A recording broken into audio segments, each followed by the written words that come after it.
¿cómo están? Bienvenidos. Soy Jessica Soto Huerta. Estamos iniciando una nueva edición de este especial Congreso Futuro.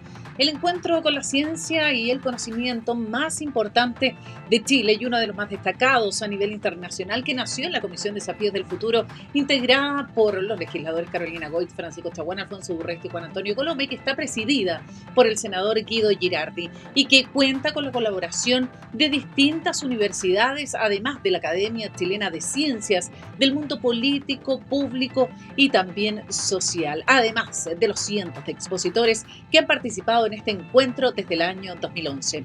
Les recuerdo que este especial Congreso Futuro está siendo transmitido en las distintas plataformas de diversas comunas de nuestro país. El compromiso siempre ha sido acercar la ciencia y el conocimiento a toda la ciudadanía y llegar a todos los rincones de Chile. Por eso estamos en las plataformas de las municipalidades de nuestro país a través de Congreso Futuro en tu comuna, en línea. Todo esto gracias a la alianza entre el Senado y la Asociación Chilena de Municipalidades. Así que recuerden, nos pueden seguir en las plataformas de las municipalidades y también en www.congresofuturo.cl y por supuesto en las redes de Congreso Futuro, Twitter, Instagram y también Facebook. Iniciamos entonces este especial Congreso Futuro, reviviendo los futuros posibles que nos han planteado los científicos que han llegado a este encuentro con la ciencia.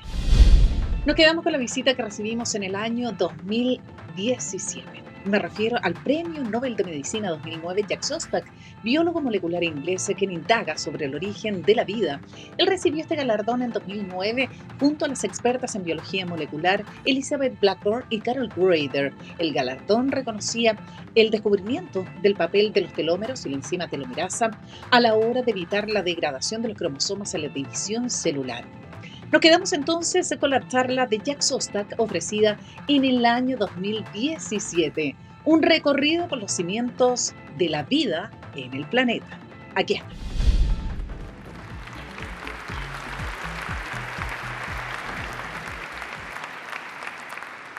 Okay, thank you. Gracias. I'd like to especially thank Especialmente Senator agradezco Girardi al and senador all of the Girardi y organizers todo and el comité the organizador government of Chile for sponsoring this por wonderful event auspiciar and for este maravilloso inviting evento us to y come here también and por see this invitarnos beautiful a venir country. y ver este hermoso país.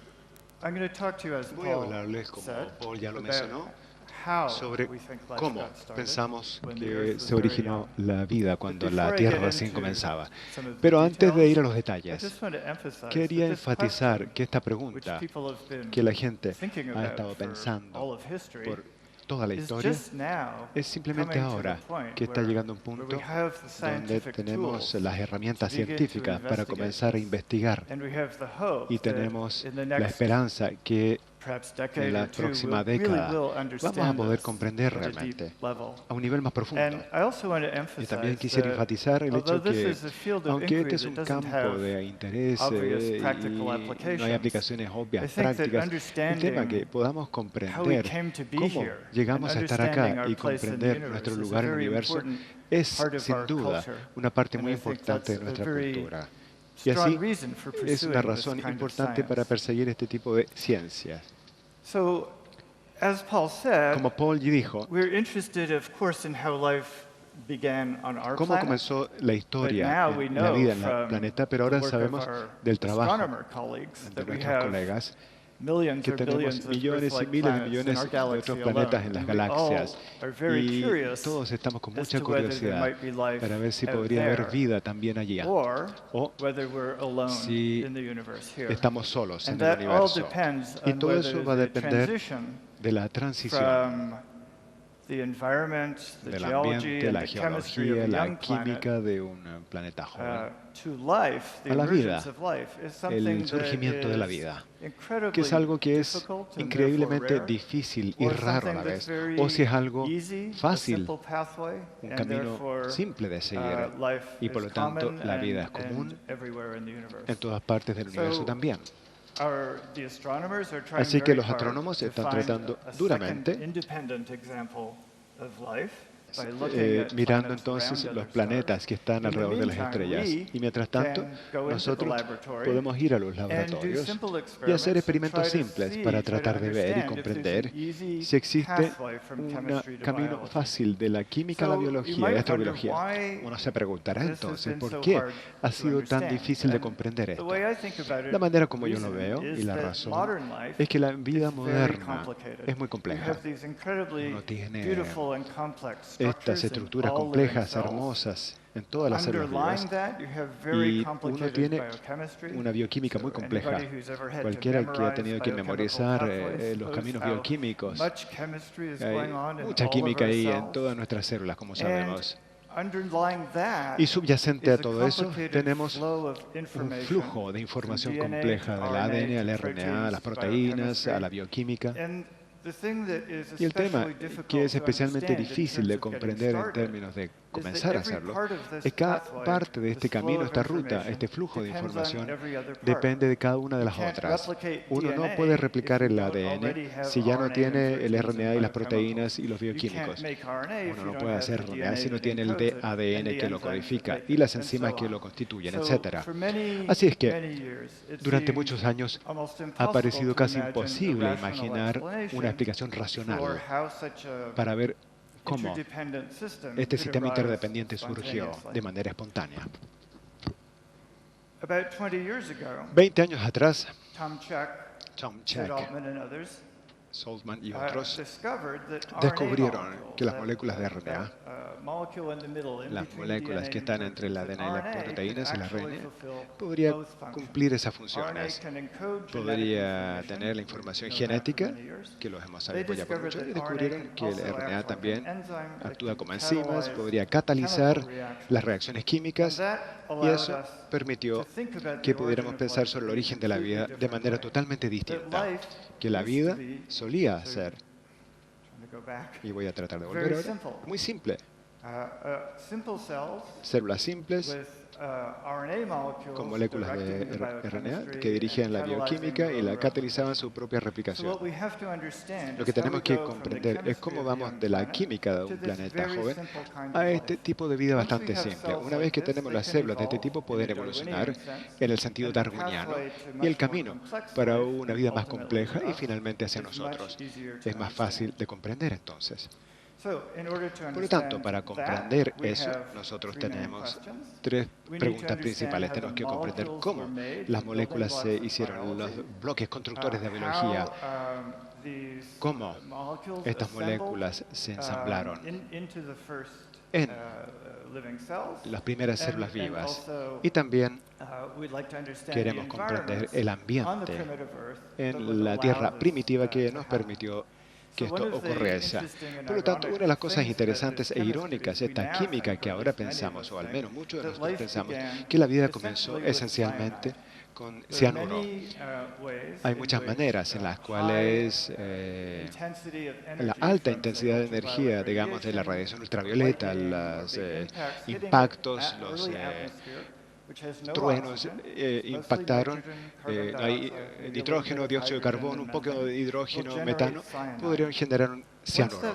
Y una vez que ese cianuro se hizo en la atmósfera, puede llevar y llover no solamente en los océanos donde se diluye, sino también en estas pequeñas piscinas, superficies, lagos, y la circulación geotérmica del agua a través de las rocas tiene los iones que reaccionan con el cianuro y hace las sales que pueden precipitarse y construir capas, esencialmente concentrando el cianuro en capas gruesas durante miles y quizás de millones de años. Entonces ahora tenemos un reservorio concentrado de material de inicio que puede ser procesado por el calor y por el agua y puede llevar a una serie compleja de caminos o conductas químicas que ahora estamos comenzando a comprender, que van a llevar a los aminoácidos, los péptidos, a los nucleótidos, los componentes del ARN y a los lípidos que están ensamblados en las membranas.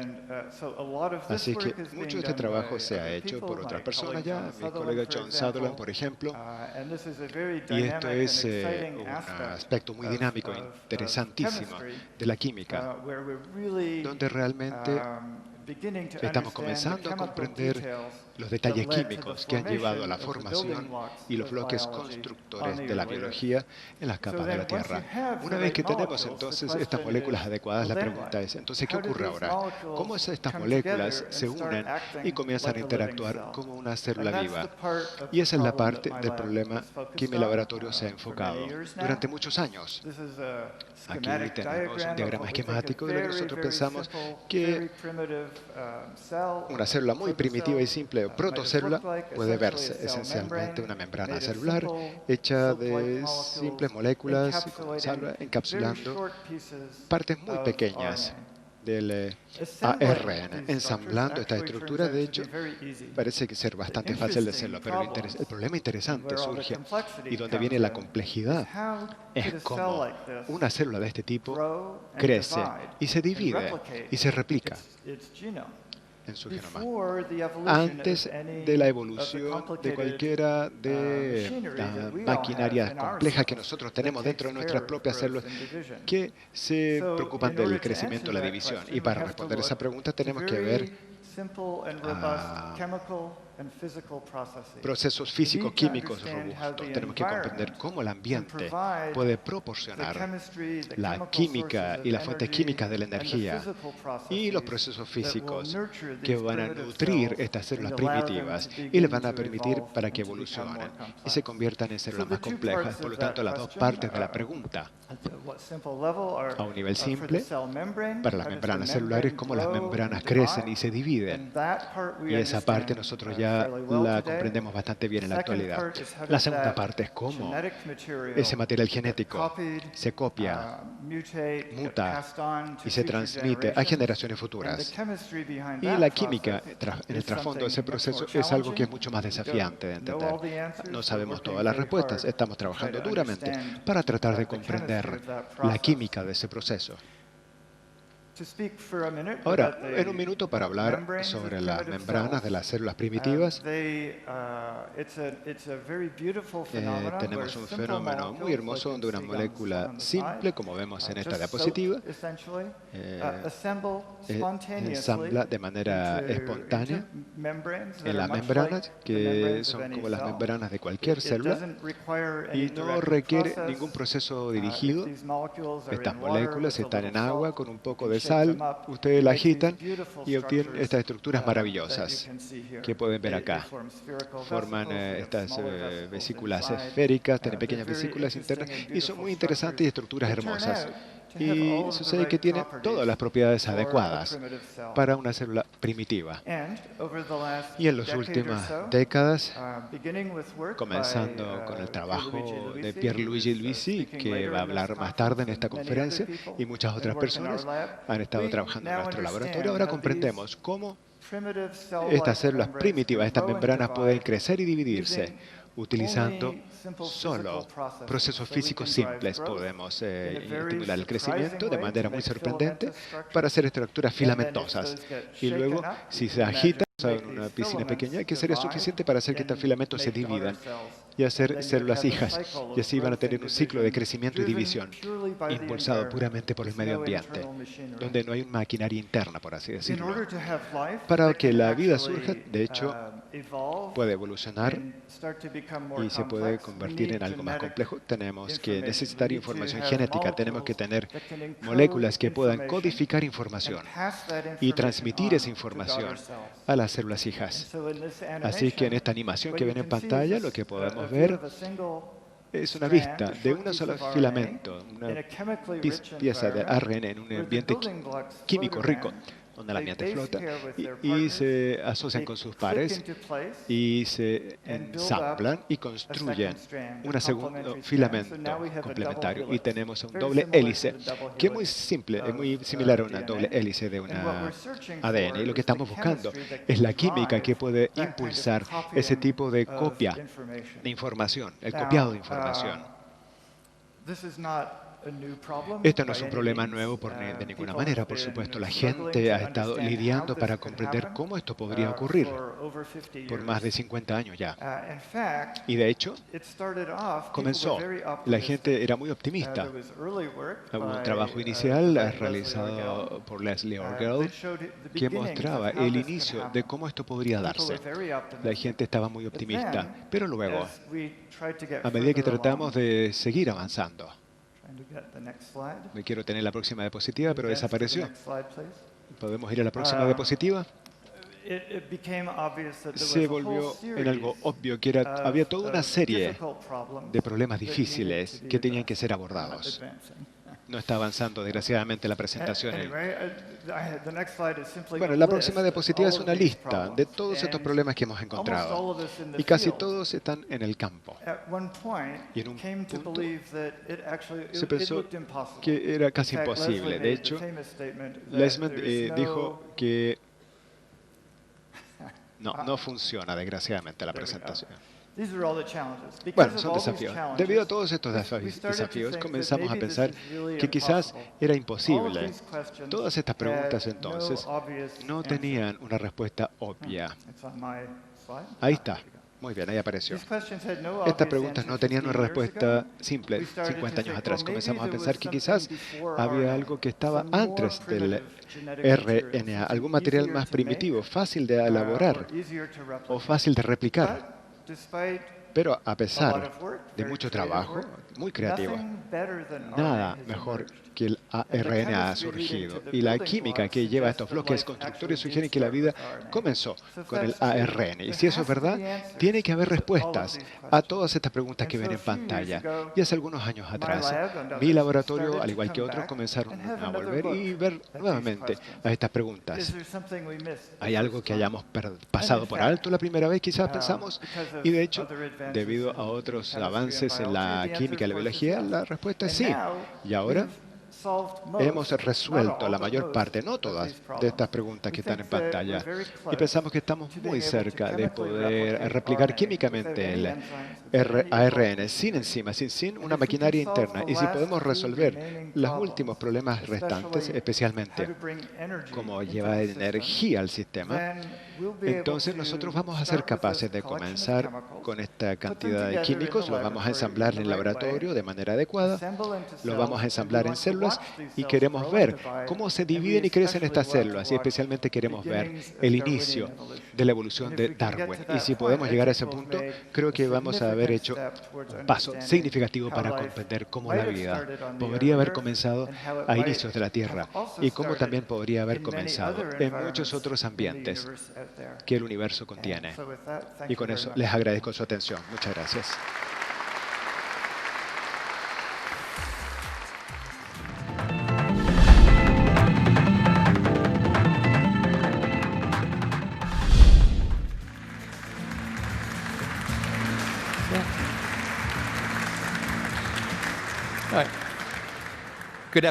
Buenas tardes. Así que quisiera continuar hablando sobre los planetas, pero en vez de hablar sobre la detección de planetas, sino que cómo se forman los planetas. Para motivar aquello,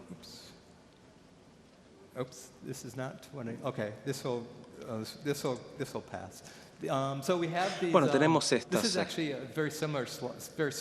Es una diapositiva muy parecida. Cada uno de estos puntos representan los planetas que conocemos. Los pequeños círculos representan los planetas que están rodeando alrededor, que están cerca de las estrellas. Este es nuestro propio sistema solar, que se puede ver.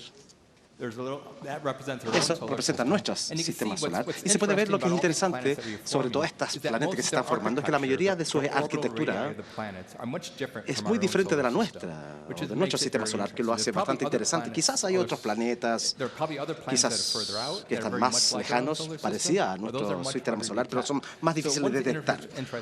Una cosa interesante es por qué todos estos diferentes planetas o sistemas solares, por qué son tan diferentes que la nuestra. Y para comprender aquello tenemos que entender cómo se forman en primer lugar los planetas. Uno de los telescopios aquí en Chile, ALMA, es uno de los mejores telescopios del mundo para poder entender cómo se forman los planetas.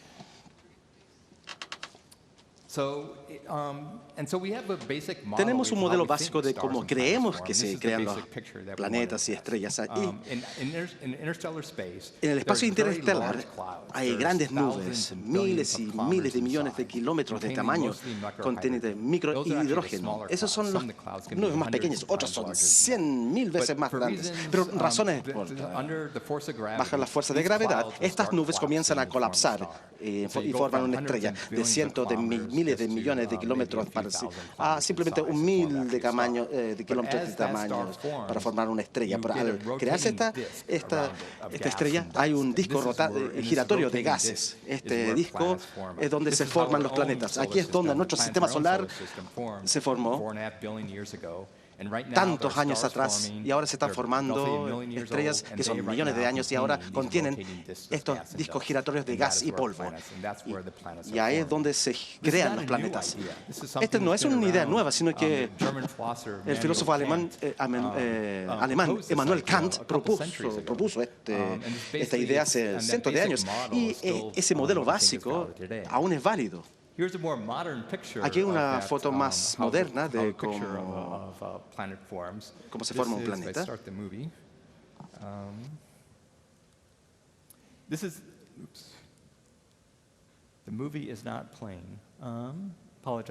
Me disculpo, no está funcionando el video, pero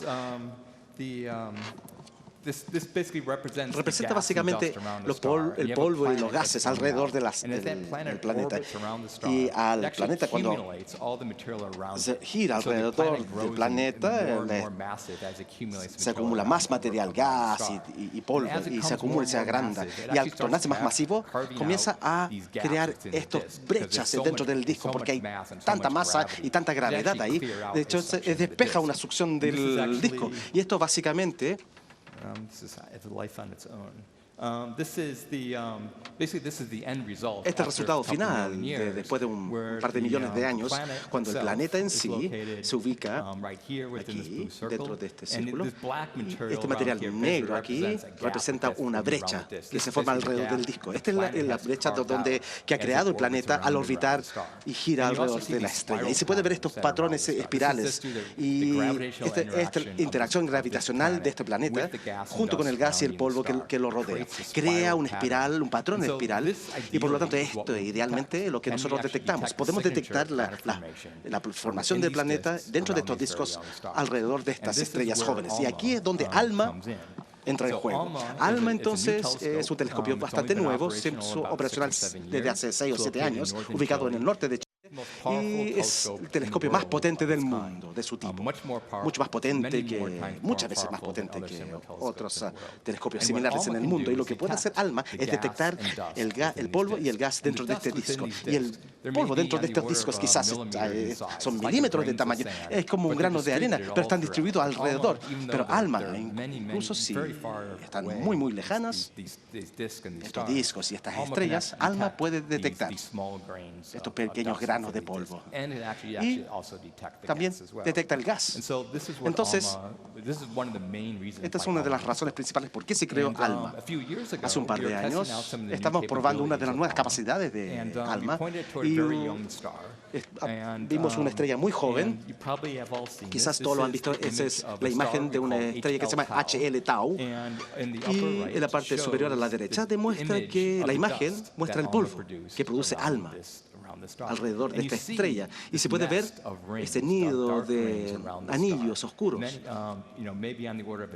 Quizá hay como docenas de anillos. Cuando se vio esto, hay dos cosas surgieron. Primero que todo, cada uno de estos anillos se debe a un planeta. Sería un resultado increíble, porque es exactamente lo que uno esperaría de ese modelo que les mostré previamente. Pero hay algo mucho más hay una interrogante. Esta estrella tiene menos de 1 millón de años. Por lo tanto, nuestros modelos sugieren que los planetas tienen que ser la escala de tiempo tiene que ser mucho más grande que 1.000.000 de años, mucho más tiempo. Entonces, es un interrogante por qué se puede visualizar planetas, tantos planetas supuestamente alrededor de esta estrella. Los astrónomos son muy inteligentes y por lo tanto pensaron, quizás estos anillos sí son, no se deben a planetas, sino que se debe a otra cosa. Hay muchas posibilidades, pero una es quizás no se debe a un planeta, sino que debido a las propiedades del polvo, porque quizás la composición del polvo, el tamaño del polvo cambió como función del posicionamiento dentro de este disco. Y si eso sucedió, entonces la cantidad de emisiones y polvo emitida que se puede ver va a cambiar como en su función. Y esa es una posibilidad. Hay otra también. Y ojalá que les pudiese decir la respuesta, pero no lo sabemos. ¿Qué causa estos anillos? Hay diferentes personas tienen diferentes ideas y respaldan diferentes modelos. Una de las investigaciones más interesantes de ALMA es comprender cuál es el origen de estos anillos oscuros, debido a los planetas o debido a otra cosa. Entonces, esta es la razón de por qué las partículas de polvo, la composición debe ser bastante importante para entender las propiedades. Cuando el polvo está muy lejana de la estrella, el polvo es muy frío y se forma hielo alrededor de las partículas. Entonces, tiene sílice, carbono, magnesio y otros elementos pesados compuestos alrededor de este hielo. Y al acercarnos a la estrella, el hielo comienza a derretirse, entonces se convierte en gas. Y en la parte exterior, entonces hay granos que tiene, por supuesto, hielo, y adentro tenemos sílice y grano de sílice y carbono. Por lo tanto, y estas diferentes propiedades nos indican la cantidad de polvo y emisión de polvo que se puede ver, depende cuánto de la materia de hielo que hay. Cada uno de estos anillos se cree que representa donde hay diferentes cantidades de hielo evaporando de estos gránulos de polvo. ¿Cómo se puede diferenciar esto entonces? Es difícil ver la diferencia con estos modelos. Entonces, cuando no se comprende, se observan más discos y trata de comprender cuáles son las diferentes estructuras que uno puede visualizar. Aquí hay una galería de diferentes discos adicionales con ALMA. Hay como una docena, media docena a 10, que tienen una imagen muy similar en cuanto a escala. Estas son las imágenes que se produjeron durante el último año. Lo que se puede ver es que algunas de las estructuras que vemos ahora dentro de estos discos son diferentes que HL Tau. Se ven algunos anillos, pero quizás son tan numerosas como las que se pueden visualizar en otros discos. También hay patrones espirales, especialmente en esta estrella que se llama Elías 27, 227, se pueden dos brazos espirales, ¿verdad? También es muy similar al modelo que les demostré previamente, donde vemos el patrón en forma de espiral.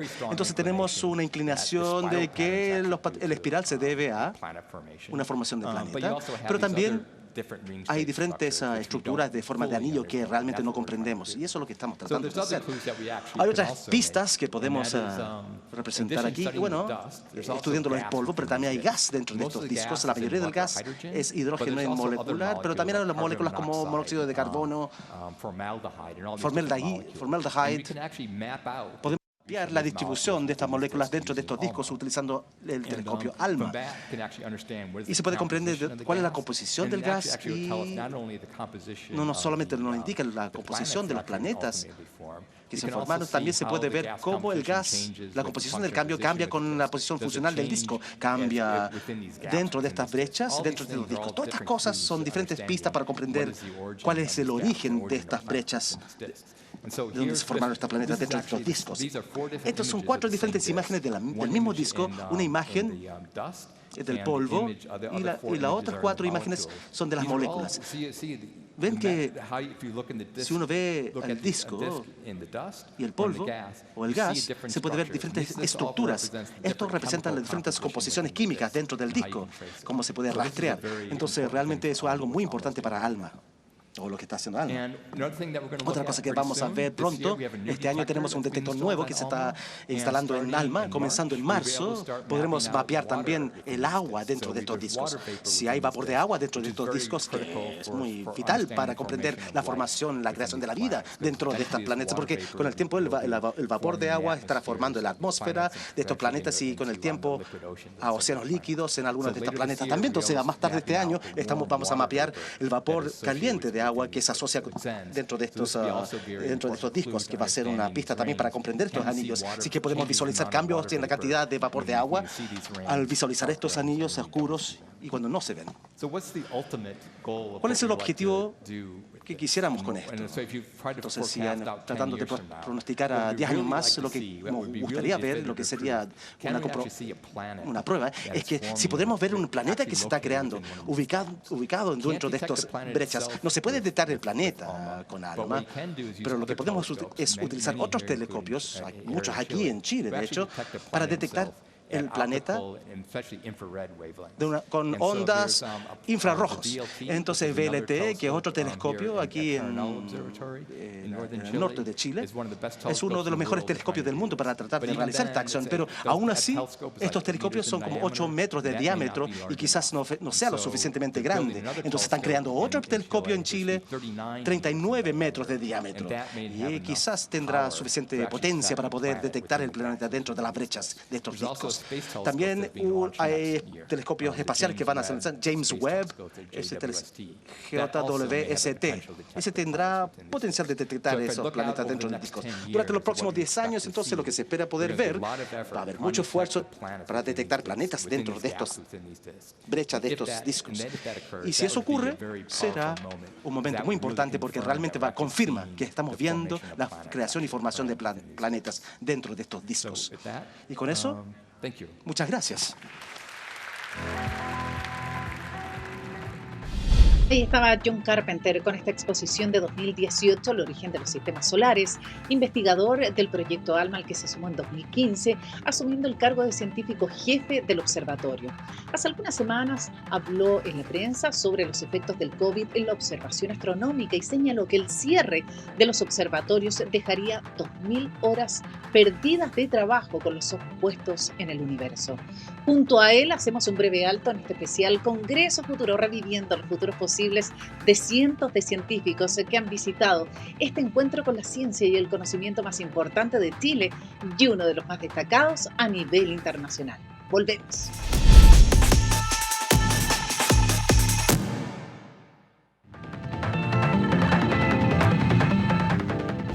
Estamos de regreso en este especial Congreso Futuro en el que estamos reviviendo parte de lo que han sido las exposiciones, las ideas, preguntas y respuestas que cientos de científicos nos han planteado. Futuros posibles que muchos de ellos ya se hacen realidad.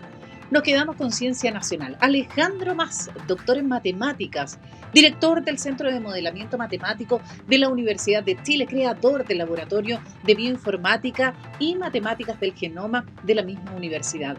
Nos señaló en 2016 que antes de los próximos 50 años tendremos la capacidad de predicción de nuestros sistemas biológicos. Todo eso en la charla ofrecida por Alejandro Mas en Congreso Futuro en 2016, Prolongación de la vida, contribución del modelamiento matemático. Aquí está. Primero que todo quiero agradecer por la invitación al Senado, al senador Girardi y sobre todo por haber hecho este evento que como científico chileno uno lo deja muy contento porque quiere decir que de verdad avanzamos en creer que Chile se desarrolla con la ciencia, ¿sí? Y no solo con todos los otros ámbitos de la vida, digamos, que también necesita Chile para desarrollarse. Ese soy.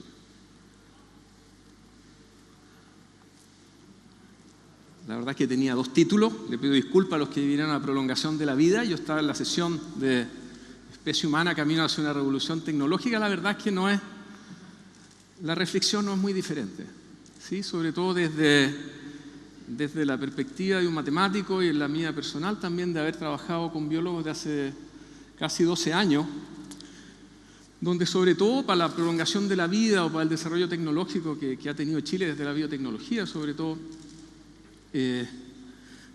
uno piensa en mecanismos, ¿sí? En mecanismos, cómo se ordena la información, que está detrás, y como decía Pablo, no solo en el genoma, sino en las capas siguientes, y que van a hacer posiblemente en el tiempo prolongar la vida. Como decía el mismo Pablo, hay muchas iniciativas que todavía están explorando, ¿sí? Yo no sería tan negativo, posiblemente van a llegar a un buen fin, pero sobre todo hay que acumular mucho más observación.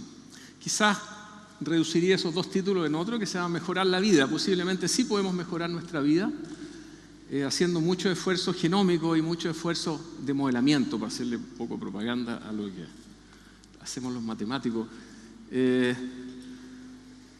Bueno, estos títulos y la genómica en general y muchos problemas de modelamiento siempre nos llevan a los matemáticos a una pregunta que posiblemente es la que yo al menos más uso para responder a otra pregunta que a uno le hacen: ¿por qué uno trabaja en genómica como matemático? Y es algo que atraviesa a los matemáticos, a las matemáticas desde siempre, posiblemente desde que se creó. Existen en algunas cuevas en Sudáfrica, entiendo, de 70.000 años antes de Cristo, no sé, señales de las matemáticas, pero por lo menos de 2000 antes de Cristo, la gente está preocupada de crear matemáticas para poder entender el mundo físico, y ahora mucho más el mundo biológico. Cuando uno dice, y uno está colaborando con un biólogo o con un grupo multidisciplinario que quiere atacar el problema de prolongar la vida, lo primero que uno se pregunta, y muy humildemente, no como una pretensión de querer resolverlo todo, es ¿qué tenemos que crear?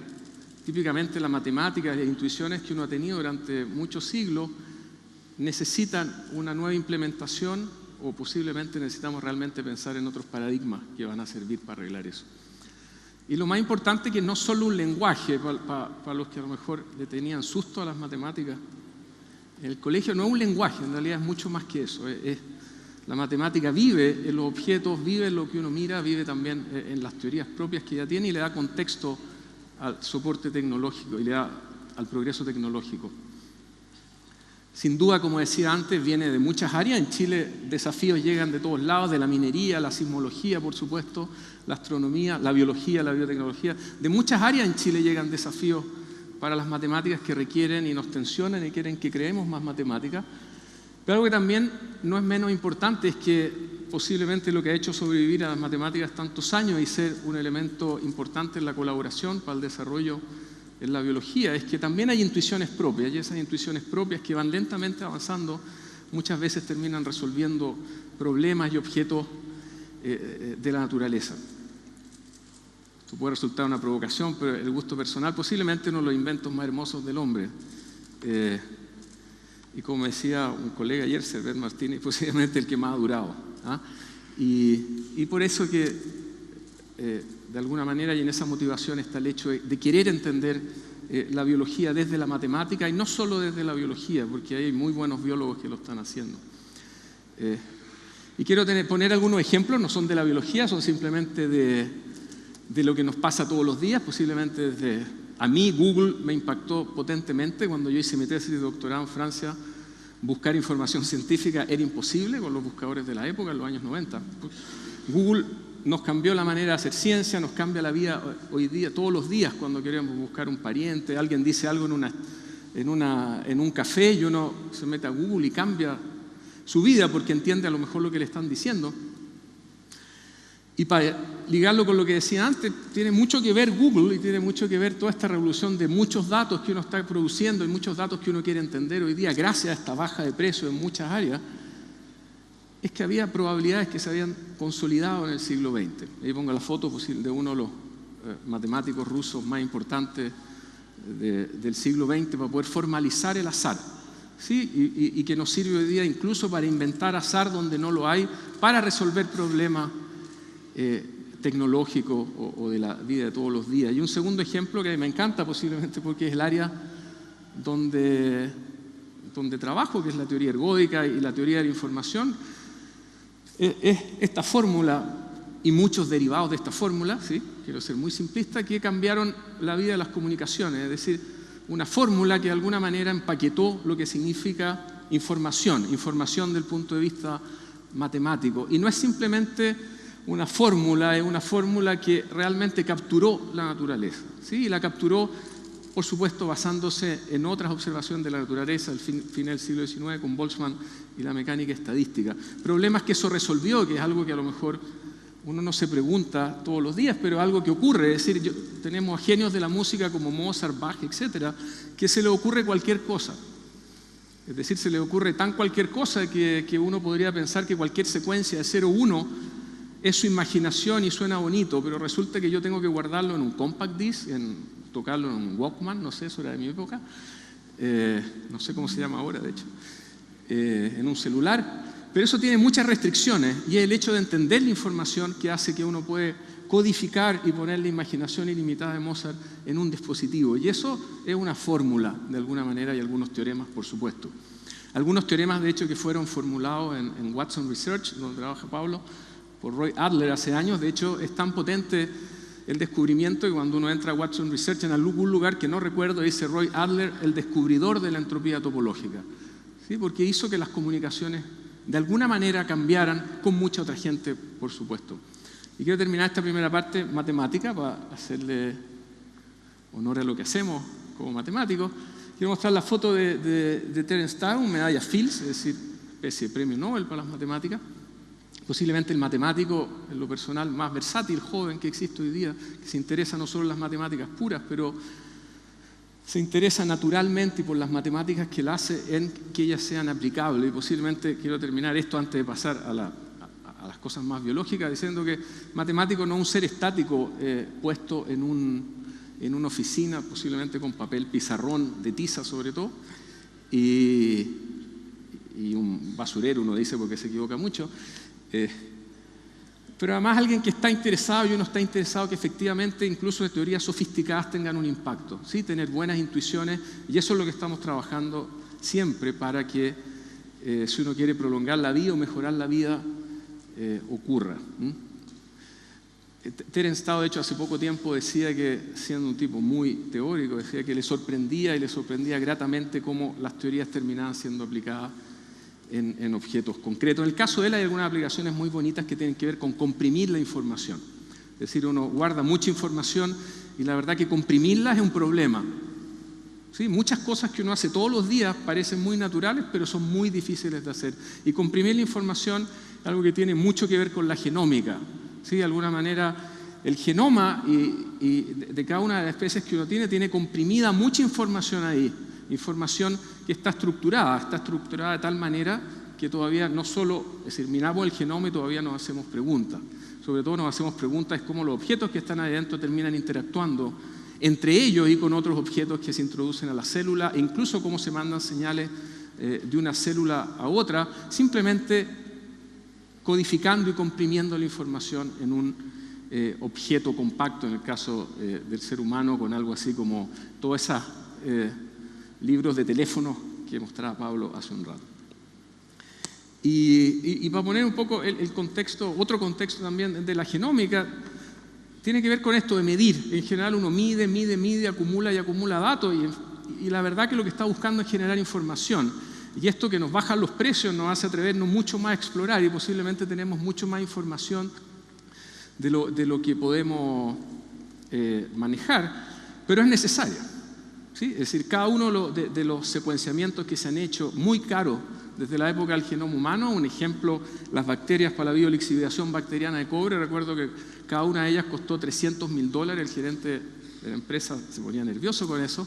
Hoy día las hicimos de nuevo hace algunos meses y cada una de ellas costó $500.000 y posiblemente nos salió caro, ¿sí? Porque tuvimos que mandarlas a Estados Unidos. Y ellos las mandaron a Corea, etc. Es decir, acumulamos datos, pero lo que medimos antes también fue necesario para medir de nuevo, y eso es algo crucial. ¿Qué medimos? En biología, este es un slide copiado de algún lugar, digamos, así yo aprendí o recordé la poca biología, digamos, que uno tiene en el cuerpo. Medimos genes, es decir, sacamos DNA y tratamos de entender cuál es el genoma, reconstituirlo. Tratamos de medir toda la cadena de la biología molecular, voy a decir. Es decir, muchos genes se transforman en RNA de algún tipo, después generan proteínas, interactúan con piezas químicas que flotan en la célula. Todo eso constituye redes que en realidad se mezclan hoy día, por el conocimiento actual, todas con todas, esencialmente. ¿Sí? Y eso es la vida, y esa vida de alguna manera está codificada en el DNA. Y mientras más vemos el genoma, y eso lo ligo con esto de la prolongación de la vida, mientras más vemos el genoma humano, más nos damos cuenta que hay complejidades que no habíamos imaginado, ¿sí? Hay complejidades, por ejemplo, y aquí quiero hacer un esfuerzo de integración de datos genómicos. Uno no se había dado cuenta, por ejemplo, y es la figura que pongo arriba, que si uno tiene una red metabólica, es decir, reacciones químicas que están catalizadas por una enzima, posiblemente los genes que catalizan a esas enzimas están organizados de una cierta manera. A lo mejor el paradigma de simplemente juntar reacciones químicas no es el paradigma que tenemos que usar. A lo mejor es un paradigma que se mezcla mucho más con la manera como uno comprimió la información en el genoma. O la segunda figura lo que trata de mostrar es, los genomas están en los círculos, son genomas de varias bacterias de la biominería, y lo que uno ha observado es que en realidad ellas no pueden vivir solas.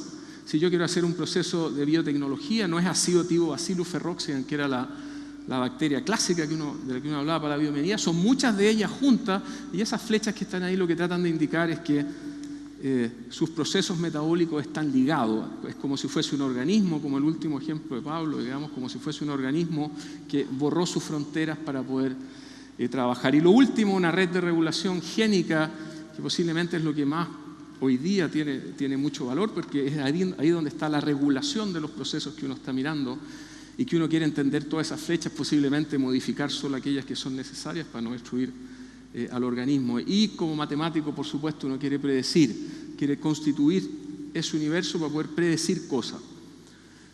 Hay mucha ciencia ficción, pero realmente se pueden predecir cosas, ¿sí? Y muchas veces la mejor vida o los mecanismos para prolongar la vida no tienen que ver con uno mismo, sino que tienen que ver con estos procesos, tienen que ver con observar la naturaleza y ver cómo ella se las ha arreglado para, por ejemplo, las bacterias biomineras que viven a medio morir saltando. De hecho, uno cree que están súper adaptadas, pero las bacterias están metidas en un medio tan agreste que en realidad lo que tienen que hacer es sobrevivir, y esos mecanismos de sobrevivencia a metales que la están atacando frecuentemente son los mecanismos que a lo mejor uno tiene que entender para potenciar o curar la enfermedad de, no sé, Alzheimer, que tiene mucho que ver con el exceso de metales, o con la enfermedad de Gilbert, olvidé el nombre de esta enfermedad, pero muchas enfermedades neuronales que de alguna manera tienen que ver con el bajo control de los metales. Es decir, a lo mejor la naturaleza biominera y biotecnológica hace eso. Y cuando digo predecir, lo que quiero decir es, por ejemplo, en este proceso natural de la biolixidación, que consiste esencialmente, que uno podría realmente darle mucho significado como chileno, ahora que el precio del cobre está tan bajo y que tenemos reservas de cobre en una forma que no es la forma oxidada en que uno está acostumbrado a sacar el cobre de manera simple. Estos procesos naturales que desde los indígenas obviamente uno entendía que ocurrían, no sabía que estaban mediados por bacterias, pero sí existían. Lo que uno quiere hacer realmente es integrar esta macropila donde efectivamente uno quiere extraer cobre con realmente las redes que están adentro. Esta es una simulación muy simple, un trabajo de casi 10 años de poder extraer o dibujar en un solo mecanismo, digamos, todo lo que podría estar ocurriendo entre todas las bacterias que participan ahí, con un esfuerzo de poder predecirlo. Predecir significa también hacer ingeniería, es decir, hacer ingeniería de procesos donde uno no necesita saberlo todo, pero necesita saber suficiente, ¿sí? Cuando, es una historia vieja, cuando sale Nokia en Finlandia, me decía un amigo ingeniero eléctrico de esa época que no tenía que funcionar. No tenía que funcionar porque esencialmente los modelos eran de Bernoulli, es una palabra técnica, y no hay ninguna cosa que funcione con un ecualizador de Bernoulli tan simple, y por eso que había tanta gente cambiando los parámetros en las antenas cada vez que uno se quejaba, ¿sí? Porque no le funcionaba el celular. Pero se hizo, hubo tecnología, y hoy día tenemos celulares que se equivocan casi nada. Es cierto que secuenciar genomas posiblemente hoy día es pan de todos los días, pero hay algo que también nos muestra la secuenciación de genomas, sobre todo para la mejora de la vida, tiene que ver con que cada vez que uno ve un genoma se da cuenta que era más complejo. Y si uno lo pone en el formalismo de las probabilidades, lo que uno quiere decir que el espacio muestral, el espacio de donde se están generando el azar, es mucho más grande de lo que uno pensaba. Así que secuenciar genoma y desde ahí sacar estructura posiblemente vuelve a ser un desafío. Sí, posiblemente no el desafío de ver los genes, pero sí el desafío de las estrategias que se dio la naturaleza para constituir sus genomas. ¿Sí? No son solo los genes y las señales que están ahí, pero también son las estrategias que tuvo que tomar el ser vivo para resistir a la naturaleza, para adaptarse a un cierto ambiente de nutrición, etc. Y está muy de moda hoy día este asunto de los CRISP. CRISP es algo que tiene mucha polémica también, pero esencialmente son mecanismos que tienen mucho las arqueas y las bacterias que la hacen de alguna manera autoinmune a ataques. ¿Sí? Y eso que los hace autoinmune a ataques de alguna manera tiene que ver con las tijeras que yo pongo allá. Ellas son capaces de cortar ataques de, voy a decir, o situaciones peligrosas para la célula. Y hoy día hay empresas, etcétera, que han sido capaces, tiene mucha polémica, porque yo voy a hacer una sola slide, de poder proponer mecanismos de un organismo para mejorar la vida de otro organismo o hacer biotecnología de otro organismo editando el genoma. Y eso es lo que significa las tijeras que estaban ahí. Es decir, conocer la estructura y conocer mecanismos de naturaleza también nos sirve a nosotros para prolongar nuestra vida, si es que queremos. La verdad que no me gusta esa palabra, sobre todo que posiblemente hoy día tiene más connotaciones éticas que de otro tipo. Clinton creo que decía hace años que tenían capacidad para sanar a todos los americanos $1 millón, pero era éticamente, digamos, muy duro destinar $1 millón a cada americano porque habían otras necesidades del planeta, de otros países, incluso de los americanos. A lo mejor lo que uno tiene que decidir es acortar su vida, digamos, o dejar que la vida avance y tener mejor vida simplemente. Hay otros proyectos de entender la estructura que son muy importantes en Code y otros, pero también hay esfuerzos matemáticos, y eso quería detenerme en este slide, porque las matemáticas, desde la física estadística, la entropía y muchas palabras que han guiado lo que hacemos nosotros en sistemas dinámicos, aparecen naturalmente en los genomas cuando uno quiere estudiar la estrategia. Ahí pongo algunos nombres, pero por ejemplo, situaciones clásicas de procesos estocásticos como la markovianidad, la independencia, la condicionalidad, permiten capturar estructura de los genomas, es decir, y posiblemente de ahí generar predicciones. Lo que puse ahí al medio, una locura que hicimos con un polaco, de ver cómo algo que se llama la estructura, la extensión es simbólica, y hay un concepto que se llama entropía residual, que no voy a explicar, simplemente quiero decir cómo eso podía explicar esto, que cada vez que uno secuencia un genoma, el genoma humano, uno encontraba más y más señales en el genoma, seguía quedando un montón de algo que la gente le llamaba el genoma basura. ¿Sí? Y efectivamente, vía las analogías, no hay nada concreto ahí, uno termina probando que la manera que como se comprime el genoma y tiene estructura, de alguna manera se asemeja a la producción de entropía residual en sistemas dinámicos. Y es por eso que este slide luego quiere decir más genoma, más estrategias, más mecanismos. Es decir, cada vez que estamos secuenciando el genoma y ahora que es tan barato, posiblemente lo que estamos haciendo es mirar, volver a observar, volver a generar etapas de exploración, y en ambientes mucho más complicados que lo que hacíamos antes, no solo para la vida de nosotros, pero también para la vida del planeta y también para la producción de nuestros recursos naturales. Por ejemplo, en Chile, y voy a solo poner ejemplos que nos ha tocado ver a nosotros, era crucial secuenciar bacterias biomineras, muchos tipos de bacterias. También es importante secuenciar Pizziricchia salmonis, que es una bacteria patógena que hoy día está matando a los salmones en el sur de Chile, y sobre todo está generando un círculo vicioso de que mientras más tratamos de sanar a los pescados, más enfermos son, entonces nadie los quiere comprar porque tienen muchos productos en su cuerpo. Queremos secuenciar la uva sultanina, porque la uva sultanina es nuestra estrella de las exportaciones y somos los grandes productores de ello, y la papa, por supuesto, que nació en Chiloé, como decimos todos, ¿cierto? Pero no solo eso, Chile es extremo. Y cuando uno vive en un país extremo, donde en el norte de Chile está el desierto y hay situaciones realmente dramáticas de cambio de acidez en algunos lugares del desierto, o han ocurrido fenómenos naturales como generar lagunas altiplánicas que estuvieron juntas y ahora están separadas, etcétera, digamos, o el desierto florido, que pongo esa flor ahí, y en el sur, la Patagonia. Cuando uno vive en un país extremo y uno se pregunta si quiere más estrategias, la verdad que tenemos un campo natural para buscar estrategias. ¿Sí? Por ejemplo, ese sapito que está ahí, que se llama Rinella, que está a lo largo de toda la cordillera, tiene estrategias distintas de sobrevivencia en el altiplano que cerca de Farellones. El pescadito que está arriba, que se llama Orestia, tiene estrategias distintas para estar en agua dulce o en agua salada. De hecho, hay orestias que saltaron a lagos más salados que otros, y las estrategias son distintas, su genoma, la plasticidad de los genomas es importante. Y la otra, que no es chilena, en realidad el segundo, ahí lo engañé, eso es un pescadito uruguayo que se llama la Austrolevia charrúa, que es muy interesante porque lo que tiene es que entra como en diapausa, que se dice, en charco en Uruguay, y por alguna razón revive cuando hay agua. ¿sí? Y todas esas estrategias, obviamente, que nos potencian a nosotros, posiblemente el genoma más estudiado, pero más simple, como decía Pablo hace un rato, es decir, la secuoya o el alerce siguen creciendo, nosotros fallecemos, y eso quiere decir que la secuoya generó una estrategia para no morirse.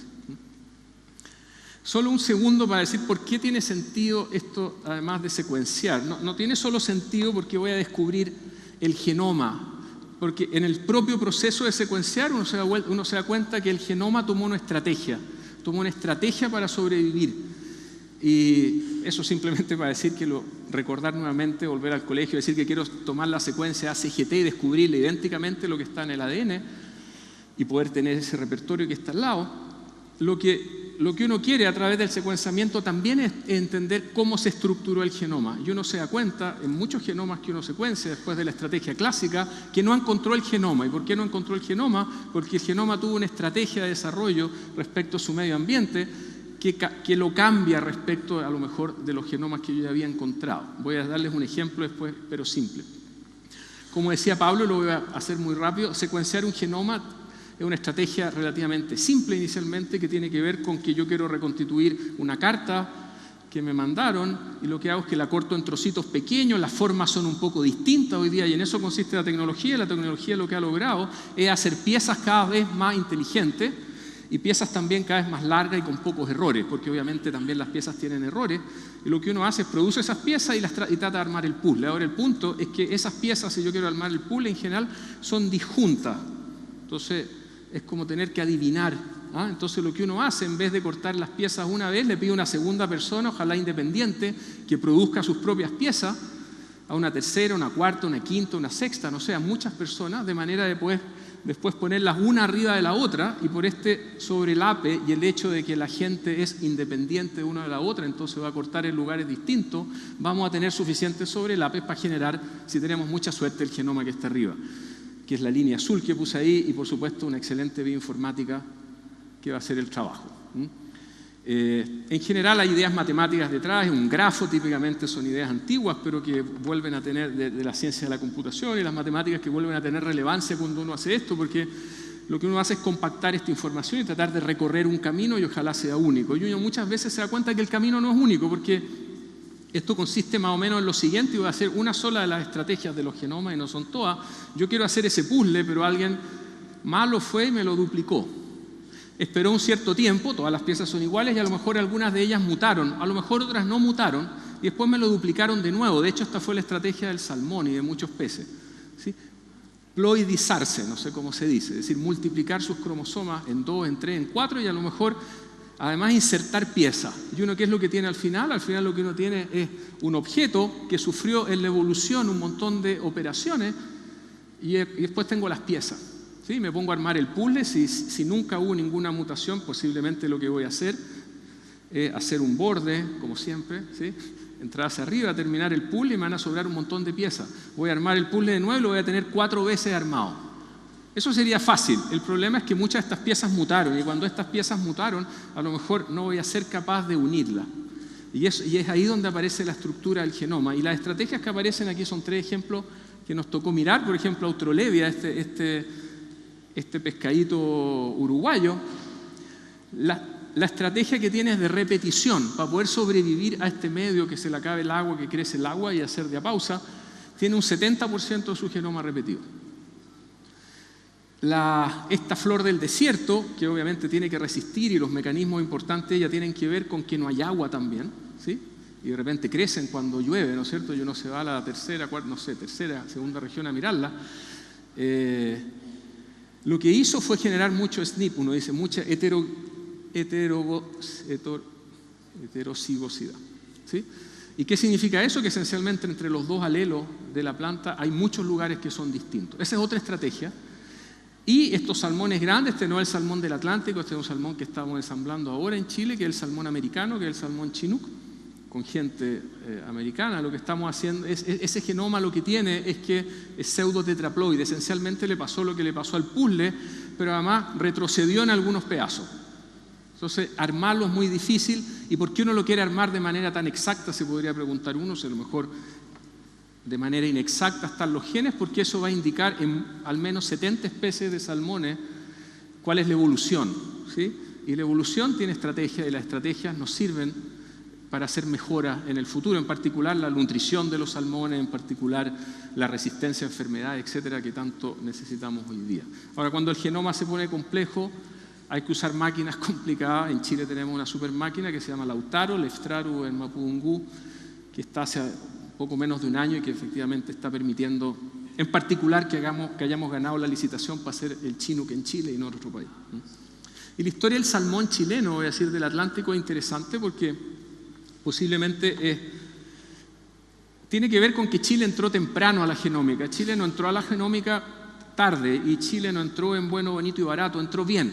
¿Sí? Entró en los años 2000, después de que se había generado el genoma humano. Chile decidió tener un programa de recursos naturales y hacer genómica de sus recursos naturales. Se generó masa crítica y se generó experiencia.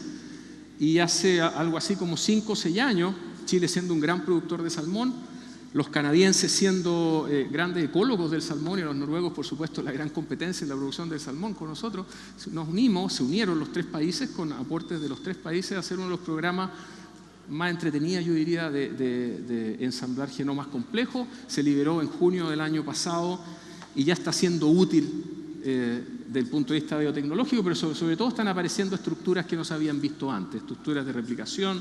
Uno cuando se replican los genomas, uno se hace preguntas del estilo, ¿es que este gen que estaba en un lado, que se fue al otro, sigue funcional, no sigue funcional? ¿Es que cambió su función, etcétera? Y yo diría que es una historia chilena interesante. Y para ir cerrando, simplemente esto de secuenciar genomas, finalmente me voy a dedicar toda la charla a decir que es necesario secuenciar genomas para seguir viendo estructura y para posiblemente la prolongación o no, la mejor vida. Hay un gran proyecto, yo diría que de la generosidad francesa en general, pero con muchos países europeos, que tiene que ver con ir a sacar en todo el océano, en 200 puntos del océano, y no muy caro, la verdad, obsceno a lo mejor decir la cifra, pero no es muy caro, por algo así como 10 millones de euros, recorrer 200 puntos del planeta en ese barquito y sacar en varias profundidades el plancton y secuenciar todo eso. Posiblemente uno entre muchos proyectos totalmente desafiantes en secuenciamiento, en algo que se llama la metagenómica, y que lo que está haciendo es produciendo y produciendo más información, y la cantidad de mecanismos que aparecieron son increíbles. Hubo varios números enteros de la revista Science donde se describe esa naturaleza, pero sobre todo, y hago el link con el foro anterior, quizás una de las cosas más importantes de este proyecto va a tener que ver cómo entender cómo este organismo, que es el mar con el plancton que él tiene, digamos, va a permitir entender un poco mejor también el cambio climático, o va a ser necesario para el cambio climático. Desde el punto de vista matemático, obviamente que los desafíos son gigantes y tienen sobre todo que ver con entender la dinámica de comunidades de organismos. Otros proyectos de este estilo tienen que ver con nosotros ahora, tienen que ver con cómo nos alimentamos, y es el microbioma del ser humano, un gran proyecto que se está realizando, que está, obviamente los datos son públicos, y eso es lo más interesante en todos estos proyectos. Todos los datos son públicos y uno puede ir a analizarlos, colaborar y entender cómo funcionan. Lo que se está estudiando es cómo la salud, cómo uno depende de las bacterias que tiene el estómago. Hay cosas bonitas desde el punto de vista matemático. Aunque tengamos todos microbiomas distintos, hay ciertas funciones que terminan siendo invariantes. La cantidad de funciones metabólicas de cada tipo que uno puede observar, y eso es una observación bonita, son iguales, independientes de todas las bacterias que uno tenía. Y vuelvo a explorar Chile, es decir, esto es una iniciativa del Centro de Regulación del Genoma con el Centro de Modelamiento de ir a visitar el desierto. Y bueno, solamente la quiero mostrar, son 20 segundos para recordar lo que era el desierto del norte, cerca de San Pedro de Atacama, pero sobre todo para cuando vayan a esa zona y vean estas plantitas, no las pisen, tengan cuidado con ellas, porque ahí están escondidos un montón de secretos que tienen que ver con los mecanismos que usa el hombre y posiblemente la naturaleza para estar mejor. Es el pescadito Orestia, que está en un charco por ahí en el norte. En particular les decía esto de la plantita porque es un experimento muy lindo, y empiezo a cerrar con esto, que se hizo que a 20 centímetros de una planta, y posiblemente hay y también en lugares con un gradiente, uno dice, de acidez bastante grande, pero digamos en situaciones de gradiente, pero sobre todo aquí perturbados por la planta, el tipo de microorganismos que uno observa son totalmente distintos. Es decir, si yo pisé a 10 centímetros de una planta, a lo mejor también estoy destruyendo una información que es importante, digamos, para el desierto y para entender el monitoreo de esa zona. Ese es un grafo, como mostraba Pablo hace un rato, que simplemente lo que quiere mostrar es toda la diversidad que aparece cuando uno explora así de manera masiva. ¿Y cuál es mi conclusión? En realidad, después de mostrar casi puros genomas que se pueden secuenciar y que muestran mecanismos, es que después de observar tantos mecanismos, y después de observar tantos genomas, yo diría, posiblemente estoy convencido, después también de ver la matemática, la física, la química y todas las ciencias que tienen que interactuar en estos procesos, posiblemente en 50 años vamos a ser capaces de predecir algo de nuestros sistemas biológicos. Así que un objetivo importante de todos nosotros.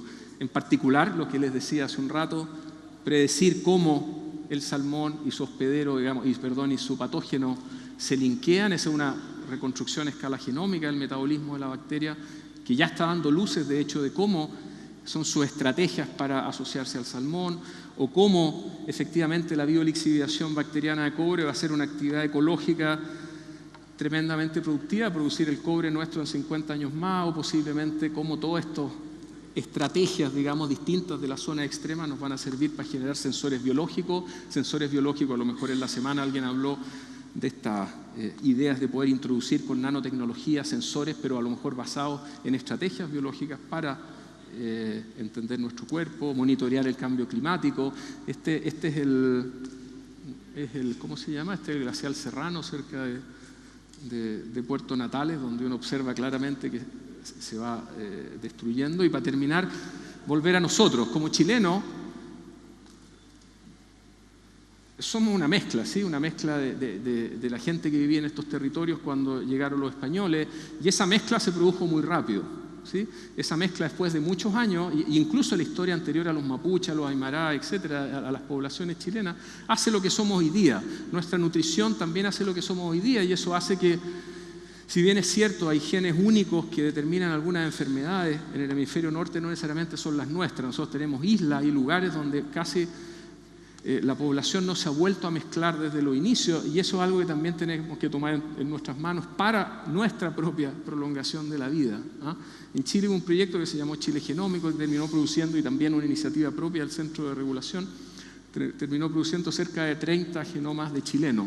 Lo que muestran esos genomas, que todavía no son públicos, pero que sí están guardados en una base de datos interesante con la que uno puede comparar nuestra diversidad con la diversidad del mundo, muestra que realmente nos tenemos que hacer cargo de nosotros mismos. Nadie se va a hacer cargo de los genomas de los chilenos, y va a ser eso también que, unido con todo lo que les decía antes, a lo mejor nos va a dar mejor vida. Entonces termino diciendo que ojalá hagamos un proyecto de 1000 genomas Chile, donde muchos de nosotros estemos disponibles para que nuestros genomas nos sirvan para explorar a nosotros nuestra propia identidad como chilenos. Gracias.